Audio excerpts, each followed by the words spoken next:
आइए जानते हैं प्रमुख अंतर्राष्ट्रीय खबरों को। उससे पहले एक नजर आज के हेडलाइंस पर। कलाना गांव के दो गुटों में पथराव और 42 लोग हिरासत में। अशांति, उथल पुथल, ट्रोमा बांग्लादेश की तरह की ट्रेजेडी बनकर रह गया। त्रिपुरा के छात्र की देहरादून में हत्या का मामला। दीपू दास के बाद बांग्लादेश में तीसरे हिंदू की हत्या। ट्रंप ने पुतिन के घर पर हमले के बाद कहा, पीएम मोदी और शरीफ ने भी दी प्रतिक्रिया। सऊदी अरब ने यूएई के जहाजों को क्यों किया तबाह।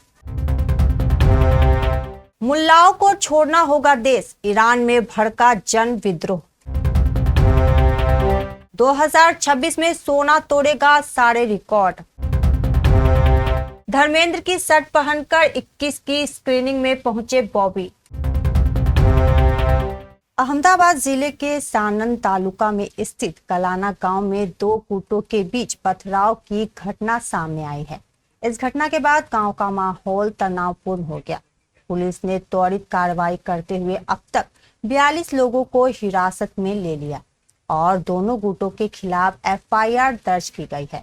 जानकारी के अनुसार कलाना गांव में कल शाम एक सामान्य बात को लेकर दो गुटों के बीच विवाद शुरू हो गया था। बताया गया कि एक गुट का व्यक्ति बाइक लेकर जा रहा था, तभी दूसरे गुट के व्यक्ति ने उसे सामने देखने को लेकर सवाल किया। इसी बात पर कहासुनी शुरू हुई। उस समय पुलिस के अनुसार मामला शांत हो गया था और कोई बड़ी घटना नहीं हुई थी।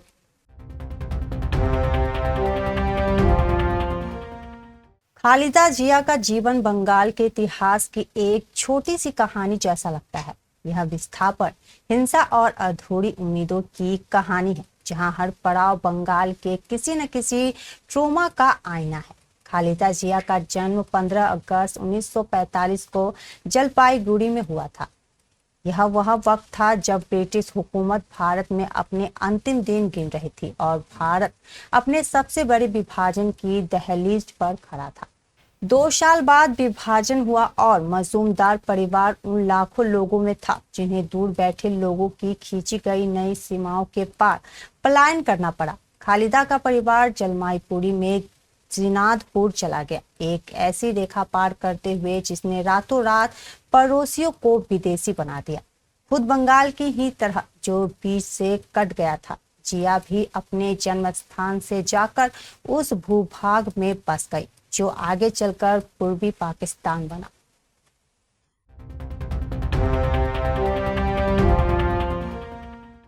देहरादून में पढ़ाई कर रहे त्रिपुरा के 24 साल के एक छात्र की हत्या के मुद्दे में एक बार फिर से पूर्वोत्तर भारत के स्टूडेंट्स के साथ उत्तर भारत में भेदभाव की घटनाओं को चर्चा में ला दिया है।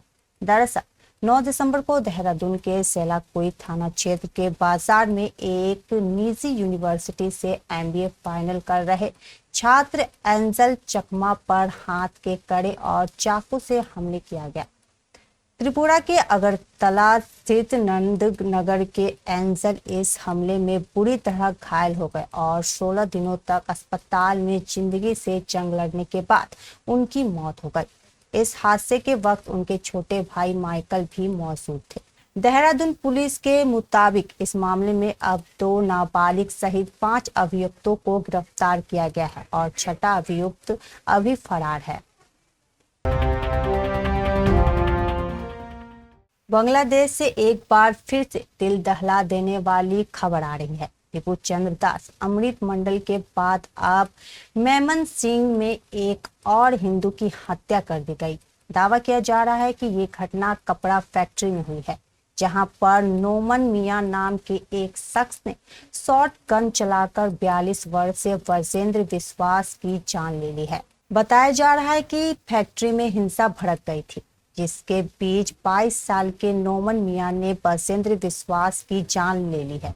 मीडिया रिपोर्ट्स के मुताबिक वजेंद्र गांव की रक्षा करने वाले पैरामिलिट्री ग्रुप का हिस्सा थे। ये घटना कपड़ा फैक्ट्री में हुई है, जहां पर हुई हिंसक झड़प में बढ़ी भीड़ के सामने मारपीट हुई। इसी दौरान 22 साल के नोमन मियां ने वजेंद्र विश्वास पर शॉर्ट गन तान दी। इसके बाद भीड़ के सामने ही उसे फायर कर दिया। ये गोली बजेंद्र के लेफ्ट शोल्डर पर लगी है। इस अटैक में बजेंद्र की मौके पर ही मौत हो गई और नोमन को गिरफ्तार कर लिया गया है।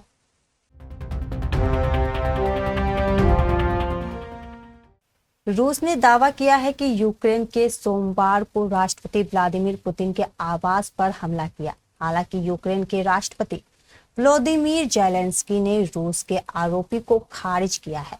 इस घटना के बाद अमेरिकी राष्ट्रपति डोनाल्ड ट्रंप से लेकर भारत के प्रधानमंत्री नरेंद्र मोदी और पाकिस्तान के प्रधानमंत्री शहबाज शरीफ ने इस मामले पर बयान जारी किया है। पीएम मोदी ने कहा है कि वे पुतिन के आवास को निशाना बनाए जाने की खबरों को लेकर चिंतित है।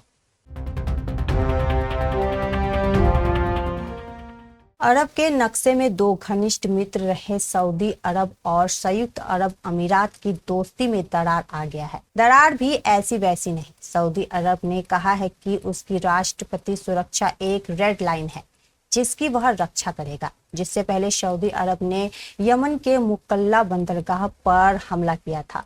सऊदी का दावा है कि मुकल्ला पोर्ट पर उसने अटैक तब किया जब वहां यूएई के जहाज वहां हथियारों की अनलोडिंग कर रहे थे।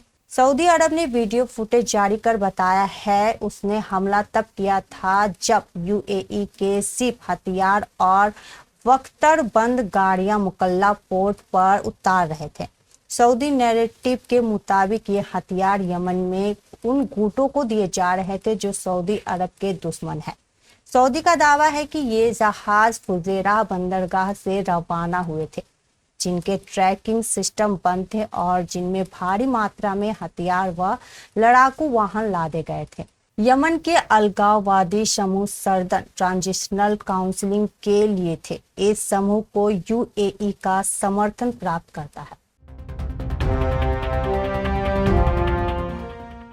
पिछले 2 दिनों से ईरान के कई शहरों और कस्बों की सड़कों पर भारी उथल पुथल देखने को मिल रही है। ईरानी रियाल की कीमत अमेरिकी डॉलर के मुकाबले रिकॉर्ड निचले स्तर पर पहुंच गई है और महंगाई दर 42.2% तक पहुंच गई है, जिसमें खाद्य पदार्थों की कीमतें 72% बढ़ गई है। इसके बाद supreme leader Ayatollah Ali Khamenei के नेतृत्व वाला धार्मिक शासन 3 साल की सबसे बड़ी जन विरोधी लहर का सामना कर रहा है। तेहरान के ग्रैंड बाजार में शुरू हुआ सरकार विरोधी प्रदर्शन अब मशहद, इस्फहान, शिराज, हमदान समेत कई शहरों में फैल गया है। ईरानी अमेरिकी पत्रकार मस्जिद अली नेजाद ने सोशल मीडिया प्लेटफॉर्म एक्स पर लिखा है कि ईरान से आ रहे कई वीडियो में लोग एक स्वर में नारे लगा रहे हैं, मुल्लाओं को ईरान छोड़ना होगा और तानाशाही मुर्दाबाद। उनके मुताबिक यह उस जनता की आवाज है जो अब इस्लामिक रिपब्लिक नहीं चाहती। 9.2 करोड़ से अधिक आबादी वाले इस देश में आर्थिक बदहाली और कानून व्यवस्था की बिगड़ती स्थिति ने खामेनेई शासन के लिए गंभीर संकट खड़ा कर दिया है। सोना एक बार फिर से चर्चा में है। हाल ही में मल्टी कमोडिटी एक्सचेंज पर 10 ग्राम सोने की कीमत 1 लाख के लेवल तक पहुंच गई। सोने की आसमान छूती कीमतों को लेकर लोग सवाल पूछने लगे हैं कि क्या यह शुरुआत है। अब नजरें साल 2026 पर टिकी है। मशहूर बुल्गारियन संत बाबा वेंगा की भविष्यवाणी का हवाला देते हुए कहा जा रहा है कि दुनिया किसी बड़े ग्लोबल फाइनेंशियल क्राइसिस की ओर बढ़ सकती है, जिससे सोने की कीमतों में और तेजी आ सकती है। दुनिया भर के बाल्कन की नास्त्रेदमस के नाम से मशहूर बाबा वेंगा पहले भी कई चौंकाने वाली भविष्यवाणियां कर चुके हैं, जो सही साबित हुई। बाबा वेंगा की भविष्यवाणी के अनुसार 2026 में दुनिया को बड़े आर्थिक संकट का सामना करना पड़ सकता है। दुनिया क्रैश जैसी स्थिति की ओर बढ़ सकती है, यानी बैंकिंग या लिक्विडिटी संकट। इतिहास बताता है कि ऐसे दौर में सोना आमतौर पर अच्छा प्रदर्शन करता है। बॉलीवुड के हीमैन धर्मेंद्र का पिछले महीने 24 नवंबर को निधन हो गया था। उनकी मौत ने हर सिनेमा लवर के दिल में खालीपन छोड़ दिया है। अब उनकी आखिरी फिल्म 21 जनवरी को रिलीज होने वाली है। फिल्म के थिएटर रिलीज से पहले बॉबी देओल और सनी देओल ने सोमवार 29 दिसंबर को स्पेशल स्क्रीनिंग होस्ट की। इंडस्ट्री के बड़े बड़े लोग वेटरन स्टार को श्रद्धांजलि देने और फिल्म देखने आए। धर्मेंद्र के छोटे बेटे बॉबी ने स्क्रीनिंग में पहुंचकर पापा को इमोशनल ट्रिब्यूट दिया। फिल्म की स्क्रीनिंग पर बॉबी पापा धर्मेंद्र की शर्ट में दिखे। धर्मेंद्र की शर्ट में बॉबी 21 की स्क्रीनिंग पर बॉबी पत्तों पर प्लांट्स प्रिंट वाली खूबसूरत सफेद शर्ट पहने दिखे। स्क्रीनिंग की तस्वीरें सोशल मीडिया पर वायरल हो रही है। बॉबी को देखते ही फैंस ने स्पॉट पर लिया है कि ये वही शर्ट है जो धर्मेंद्र ने सोशल मीडिया वीडियो में पहनी थी। पापा धर्मेंद्र के लिए बॉबी का ये टचिंग ट्यूब फैंस को इमोशनल कर गया। चाहने वाले ने बॉबी पर प्यार और तारीफ की बौछार कर दी। ये थी हमारी अंतर्राष्ट्रीय खबरें। स्थानीय खबरों को जानने के लिए चलेंगे प्राइम स्टूडियो।